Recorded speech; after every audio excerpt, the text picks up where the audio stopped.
Welcome to the All About English podcast. I'm James. And I'm Grace. This is the place to grow your English skills, no matter what level. Be sure to subscribe and hit the bell notification so you never miss an episode. We post daily. You don't want to miss out. So let's kick things off with a big question. What does it really mean to be mentally strong? I think most people kind of associate it with being super tough and, never struggling with anything, but that's not really it, right? Exactly. It's more about how you handle struggles and discomfort. I think a lot of people try really hard to avoid anything hard or uncomfortable, but that kind of avoidance can actually make us, fragile. When something tough inevitably comes up, they just aren't ready for it. Oh, totally. Let's be real. Life isn't going to be a smooth ride. It's like the challenges are inevitable, but how you approach them, that's the game changer. And, okay, this reminds me of my first English presentation. I was such a nervous wreck. Oh yeah? What happened? Okay, picture this. I'm 14 years old, scribbling this absolute essay of a presentation because I think I need every single word written down to survive. I get up there and no joke. My hands start shaking so badly I drop my cue cards. I could not figure out how to even start speaking. Wow. And I'm guessing that wasn't exactly your proudest moment. Not even close. But here's the thing. I got through it. Barely, but I did it. And I realized something. The more I avoided that uncomfortable feeling, the bigger it got, like this looming monster. But when I finally faced it, learned how to manage the nerves, it got easier. Not perfect, just easier. That's such a great example, though. It's exactly why facing discomfort is so important. Every time you do it, you're training yourself to bounce back stronger. Think about it. If you never gave that presentation, you'd still be nervous about public speaking, right? Oh, 100%. But honestly, looking back now, I feel wait, shouldn't we all have those cringe moments? Those painful experiences are what actually teach us how to cope. If everything was easy, we'd all be unprepared for life, Absolutely. It's like building a muscle. If you never push it, challenge it, it just stays weak. And when the pressure's really on, that's when people break. Right. And that's why mental strength isn't about skipping struggles. It's about jumping headfirst into them and figuring things out as you go. Scary, but kinda empowering too. So thinking about all that, it's pretty clear. Building mental toughness doesn't just happen by chance. It's all about those intentional, repeatable habits that help you face challenges head on. Trust me, I've tried some of these, and they really do make a difference. Right. And one of the best ways to start is by building discipline. That ability to stick to something even when you don't feel like it. Motivation is nice, but it's, fleeting. Discipline is what keeps you going long term. Oh, for sure. Motivation is that new year, new me vibe that lasts, 2 weeks? Maybe. But discipline? That's showing up on the days when you're tired, grumpy, and just not in the mood. Exactly. And one perfect example of discipline in action is David Goggins. Have you heard his story? Yeah, who hasn't? But tell it because it's so wild. All right, so David Goggins was, at one point, this overweight guy working as a pest control worker, right? Stuck in a rut. One day, he decides to completely overhaul his life. But here's the catch. He had to lose over 100 pounds in just 3 months to even qualify for Navy SEAL training. Let that sink in. 100 pounds in 3 months. No way. I can't even imagine. How'd he do it? He went all in. Waking up at 4 a.m. daily, running miles, pushing himself, beyond what seemed humanly possible. There were days he wanted to quit, days he probably felt like his body couldn't take it. But he didn't stop. That's the power of discipline.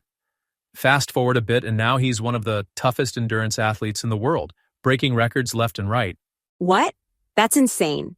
But I think what's most fascinating is how much of that transformation wasn't just physical, it was mental, right?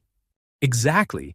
It all comes down to embracing the grind, training your brain to push through when everything inside you says, stop. And that's where habits play such a huge role. Things like cold showers, they might seem small, but they teach you to step into discomfort on purpose. Ugh, don't get me started on cold showers. The first time I tried, I screamed so loud I probably scared my neighbors. But honestly, I felt so alive after, like my brain was buzzing. It's addicting in a weird way. It is, and it's not just about the cold water. It's the practice of doing something hard right at the start of your day. It sets the tone.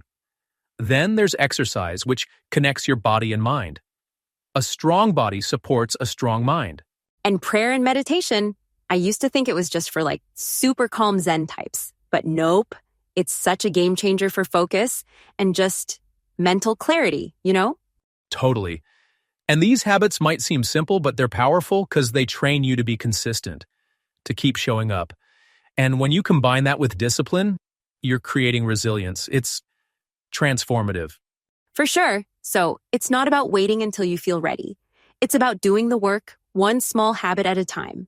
Honestly, it's super empowering when you get into that rhythm. Speaking of habits and discipline, there's this whole idea people talk about like, oh, just embrace the struggle. Challenges make you stronger, right? But honestly, that mindset shift, seeing challenges as opportunities and not just roadblocks, that's a whole different muscle to build. It's not exactly easy to lean into failure. Yeah, exactly. No one wants to fail, but if you think about it, it's the failures that teach us the most, right? It's like every time you fall, you're being handed a chance to figure something out, to grow. Totally. Like, I think back to when I was learning Spanish. Oh my gosh, James, the number of times I embarrassed myself trying to roll my R's was unreal. Like, I'd be in the middle of a conversation, totally botch a word, and want to melt into the floor. It was rough. Yeah, I feel like that's everyone with languages, though, but did you ever quit? Nope. Not even when I pronounced pero like pero for the 100th time. But I kind of had this moment where I realized that every mistake was getting me closer, you know? Like each cringeworthy mess up was this stepping stone. And that's such a powerful way to look at it. Instead of seeing those mess ups as failures, you're reframing them. It reminds me of this phrase, failure is just feedback. It's not the end, it's information. Ooh, I like that. Failure is just feedback. I'm stealing it. Go ahead, it's all yours. But beyond the mindset shift, controlling emotions under pressure, that's next level and it takes practice. Like, think about it. How do you react when something totally unexpected throws you off your game? Oh, I used to panic, hands down. But now I've learned this trick. Okay, it's nothing fancy, but pausing. Just pausing. Like, when something stressful happens, I'll literally stop, take a deep breath, and count to 5 before I do or say anything. It's kind of a lifesaver. That pause, it's huge. Because in that moment, you're shifting from reacting impulsively to responding intentionally. It's simple but so effective.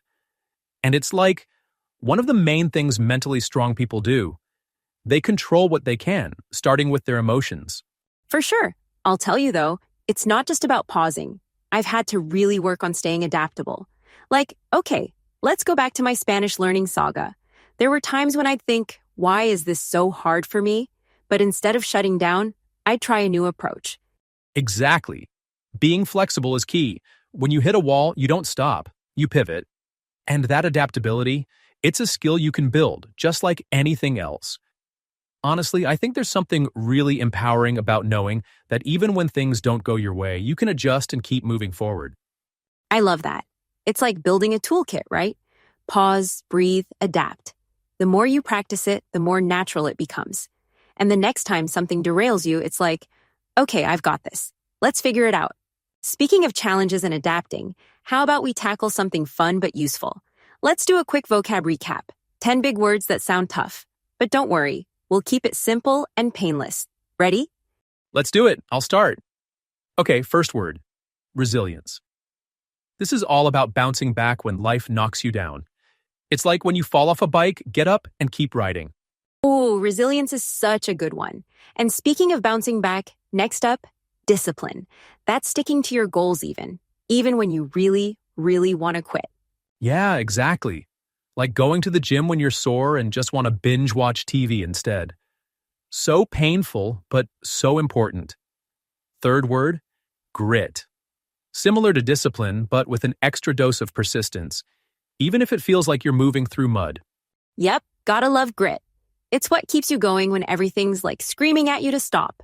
Okay, word 4, adaptability. This is my fave. It's all about being flexible and finding new ways forward when your plan A crashes and burns. That's such a great one. All right, number 5, fortitude. Think of it as inner strength, especially when you're dealing with hardships. It's like mental armor. Ooh, I like that. Mental armor. Number 6, vulnerability. And no, we're not talking weakness. It's actually about having the courage to be honest and real, even when it's scary. Right. And being vulnerable can actually make you stronger. Funny how that works. Okay, number 7, tenacity. It's like grit's cousin. It's all about determination and never giving up. Kind of like a bulldog with a bone. Ha, love that visual. And number 8, resistance. Not to be confused with being stubborn, it's more about standing firm under pressure, like not giving in when the going gets tough. Exactly, and word 9, focus. It's the ability to block out distractions so you can zero in on what really matters. Harder than it sounds these days. Ugh, tell me about it. Okay, last one. Resolve. That's the sheer willpower that pulls you through when you're ready to quit, but you don't. It's like the ultimate mental strength word. And there you have it, 10 power-packed terms to keep in your mental toughness toolkit. Honestly, these words, they're more than just vocab. They're like guidelines for life. Totally. And you don't have to master them all at once. Just focus on 1 or 2 at a time. Baby steps, right? Exactly. Growth isn't a race, it's a process. All right, Grace, what's next? All right, amazing people. Before we dive into what's next, let's take a moment to reflect on all those empowering words we just unpacked. These aren't just fancy vocabulary words. They're tools you can actually use every day. Seriously, mental toughness starts small and grows from there.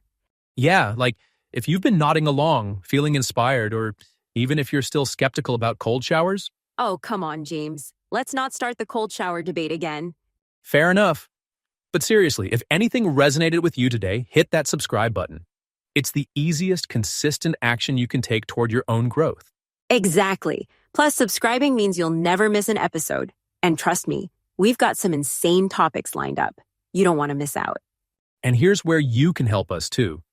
Drop a comment down below and tell us, what's one habit or mindset shift you're going to try first? We'd love to hear what's clicking for you. Oh, and do us one more solid, will ya? Share this episode with, like, one friend who needs that extra push. You know the one who's always complaining about Mondays or struggling with their goals. Be the friend who hooks them up with some real talk. Right. Sometimes all someone needs is that nudge to start their own journey. Kind of like how today might have been that nudge for you. Ooh, James, with the motivational sign-off vibes. I love it. All right, everyone, until next time, stay strong, keep pushing, and remember, you've got this. Take care, everyone. We'll see you in the next episode.